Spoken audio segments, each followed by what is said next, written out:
ವಿಮಲಪುರ ಅನ್ನುವಂಥ ಕಾಡಲ್ಲಿ ಹುಲಿಗಳ ರಾಜ ಇರುತ್ತೆ.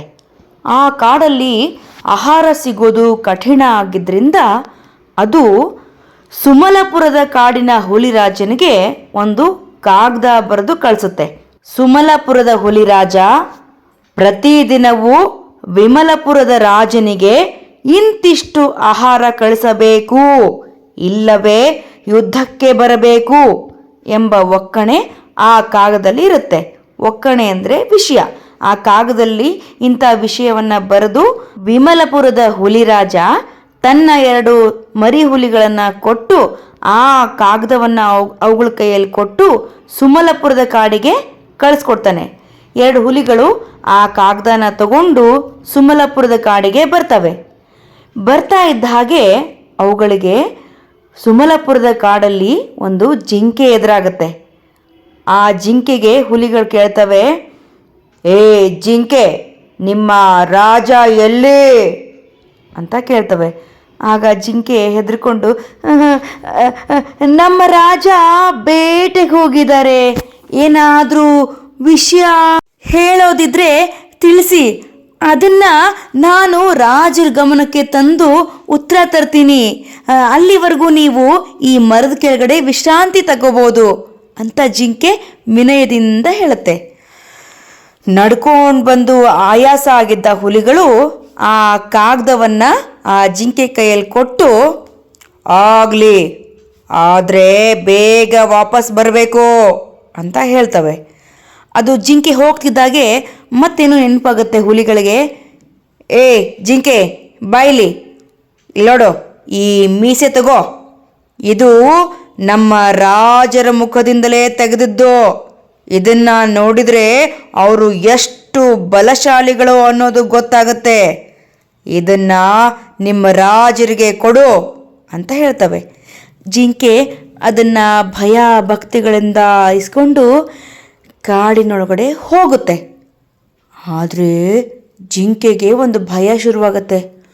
ಅಯ್ಯೋ, ಈ ಹುಲಿಗಳು ಕಾಗದ ತಗೊಂಡು ಬಂದಿದ್ದಾವೆ, ನಮ್ಮ ರಾಜ ತುಂಬ ಸ್ಟ್ರಾಂಗು ಅಂತ ಹೇಳ್ತಿದ್ದಾವೆ, ಆ ಹುಲಿರಾಜನಿಂದ ನಮ್ಮ ಕಾಡನ್ನು ಉಳಿಸೋದು ಹೇಗೆ, ಏನು ಮಾಡಬೇಕು ಅಂತ ಯೋಚನೆ ಮಾಡಿಕೊಂಡು ಕಾಡಿನ ಮಧ್ಯ ತೊರೆಗಳನ್ನು ಹಾರಿ ಓಡ್ಕೊಂಡು ಹೋಗ್ತಾ ಇರಬೇಕಾದ್ರೆ ಅಲ್ಲಿ ಒಂದು ಮುಳ್ಳುಹಂದಿ ಎದುರು ಸಿಗುತ್ತೆ. ಮುಳ್ಳುಹಂದಿ ಜಿಂಕೆ ಟೆನ್ಷನ್ನಲ್ಲಿ ಓಡೋಗ್ತಿರೋದನ್ನ ನೋಡಿ ಕೇಳುತ್ತೆ, ಜಿಂಕೆ ಜಿಂಕೆ, ಎಲ್ಲಿ ಹೋಗ್ತಿದ್ದೀದಿ? ಜಿಂಕೆಗೆ ಆ ಮುಳ್ಳುಹಂದಿಯ ಮುಳ್ಳುಗರಿನ ನೋಡಿದ ಮೇಲೆ ಒಂದು ಉಪಾಯ ಹೊಳೆಯುತ್ತೆ. ಜಿಂಕೆ ಹಂದಿ ಹೇಳುತ್ತೆ, ಹಂದಿ, ನೀನು ನನಗೆ ಒಂದು ಉಪಕಾರ ಮಾಡಬೇಕು, ನಮ್ಮ ಕಾಡನ್ನು ಉಳಿಸೋ ಸಲುವಾಗಿ ನಿನ್ನದೊಂದು ಮುಳ್ಳುಗರಿನ ಕೊಡು ಅಂತ ಕೇಳುತ್ತೆ. ಆಗ ಹಂದಿ, ಹಾ, ನನ್ನ ಮುಳ್ಳುಗರಿ ಕಾಡನ್ನು ಹೇಗೆ ಉಳಿಸುತ್ತೆ? ಆಗ ಜಿಂಕೆ, ಅದು ಆಮೇಲೆ ಹೇಳ್ತೀನಿ, ಬೇಗ ನಿನ್ನ ಮುಳ್ಳುಗರಿನ ಕೊಡು ಅಂತ ಜಿಂಕೆ ಆ ಮುಳ್ಳುಹಂದಿಯ ಮುಳ್ಳುಗರಿನ ಇಸ್ಕೊಂಡು ಬಾಯಲ್ಲಿ ಕಚ್ಕೊಂಡು ಆ ಹುಲಿಗಳು ಕೂತ್ಕೊಂಡಿರ್ತಾವಲ್ಲ ಅವುಗಳ ಜಾಗಕ್ಕೆ ಬರುತ್ತೆ. ಜಿಂಕೆ ಬರೋದನ್ನು ನೋಡಿ ಹುಲಿಗಳು ಹೇಳ್ತವೆ, ಯಾಕಿಷ್ಟು ತಡ ಮಾಡಿದೆ ಅಂತ.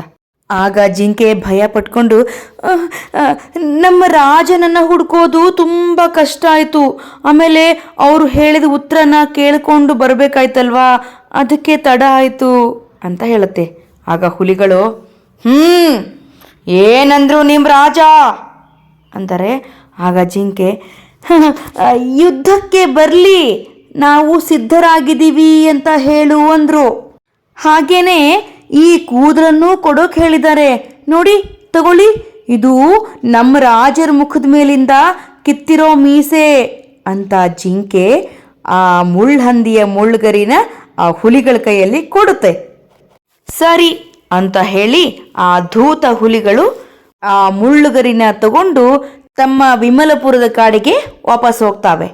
ಅಲ್ಲಿ ಹೋದ್ಮೇಲೆ ತಮ್ಮ ಹುಲಿರಾಜನಿಗೆ ಇಲ್ಲಿ ನಡೆದಿರೋ ವಿಷಯನೆಲ್ಲ ಹೇಳ್ತಾರೆ. ಹೇಳ್ಬಿಟ್ಟು, ತಗೊಳ್ಳಿ ಹುಲಿರಾಜ, ಈ ಮೀಸೆ ಕೂದಲನ್ನ ಸುಮಲಪುರದ ರಾಜರು ನಿಮಗೆ ಉಡುಗೊರೆಯಾಗಿ ಕಳಿಸಿದ್ದಾರೆ, ತಗೊಳ್ಳಿ ಅಂತ ಕೊಡ್ತವೆ. ಹುಲಿರಾಜ ಚೂಪಾಗಿ ಮುಳ್ಳಾಗಿದ್ದ ಕೂದಲನ್ನ ಮುಟ್ಟಿ ನೋಡುತ್ತೆ. ಮತ್ತೆ ತನ್ನ ಮೀಸೆ ಕೂದಲಿನ ಮೇಲೂ ಕೈ ಹಾಕಿ ಮುಟ್ಟಿ ನೋಡುತ್ತೆ. ಆದರೆ ಕಮಲಪುರದ ಹುಲಿರಾಜನ ಮೀಸೆ ಗಟ್ಟಿಯಾಗಿ ಮುಳ್ಳಾಗಿರುತ್ತೆ. ಆಗ ಈ ವಿಮಲಪುರದ ಹುಲಿರಾಜ ಯೋಚನೆ ಮಾಡುತ್ತೆ, ಏನಪ್ಪ ಇದು, ನನ್ನ ಮೀಸೆಗಿಂತ ತುಂಬ ಬಲಶಾಲಿಯಾಗಿದೆ ಇದು. ಇಂಥ ಮೀಸೆ ಇರುವ ಹುಲಿರಾಜ ನನಗಿಂತ ಬಹಳ ಬಲಶಾಲಿಯೇ ಇರಬೇಕು. ಅಯ್ಯೋ, ನಾವು ಅವನ ತಂಟೆಗೆ ಹೋಗೋದೇ ಬೇಡ ಅಂತ ನಿರ್ಧಾರ ಮಾಡಿ ತಮ್ಮ ವಿಮಲಪುರದ ಕಾಡಲ್ಲೇ ಉಳಿದು ಅಲ್ಲೇ ಸಿಗುವಂಥ ಆಹಾರವನ್ನು ಎಲ್ಲ ಪ್ರಾಣಿಗಳು ಹಂಚ್ಕೊಂಡು ತಿನ್ನೋಕೆ ನಿರ್ಧಾರ ಮಾಡ್ತವೆ. ನೋಡಿ ಸ್ನೇಹಿತರೆ, ನಾವು ಬಲಶಾಲಿಯಾಗಿದ್ದರೆ ಬೇರೆಯವರು ನಮ್ಮನ್ನು ನೋಡಿ ಅಂಜ್ತಾರೆ. ಅದೇ ನಾವು ಅಶಕ್ತರಾಗಿದ್ದರೆ ನಮ್ಮ ಮೇಲೆ ಆಕ್ರಮಣ ಮಾಡ್ತಾರೆ. ಹಾಗಾಗಿ ನಾವು ಯಾವತ್ತೂ ಅಶಕ್ತರಾಗದೆ ಬಲಶಾಲಿಗಳಾಗಬೇಕು. ನಮ್ಮನ್ನು ನಾವು ಕಾಪಾಡಿಕೊಳ್ಳುವಷ್ಟು ಬಲಶಾಲಿಗಳಾಗಬೇಕು, ಬುದ್ಧಿವಂತರಾಗಬೇಕು, ಶಕ್ತಿವಂತರಾಗಬೇಕು. ಹೇಗಿತ್ತು ಸವಿಲೋಕದ ಕಥೆ? ಇಷ್ಟ ಆಯ್ತಾ? ಹಾಗಾದರೆ ಸಬ್ಸ್ಕ್ರೈಬ್ ಮಾಡಿ, ಬೆಲ್ ಐಕನ್ ಒತ್ತಿ, ನಿಮ್ಮ ಸ್ನೇಹಿತರೊಂದಿಗೂ ಹಂಚ್ಕೊಳ್ಳಿ.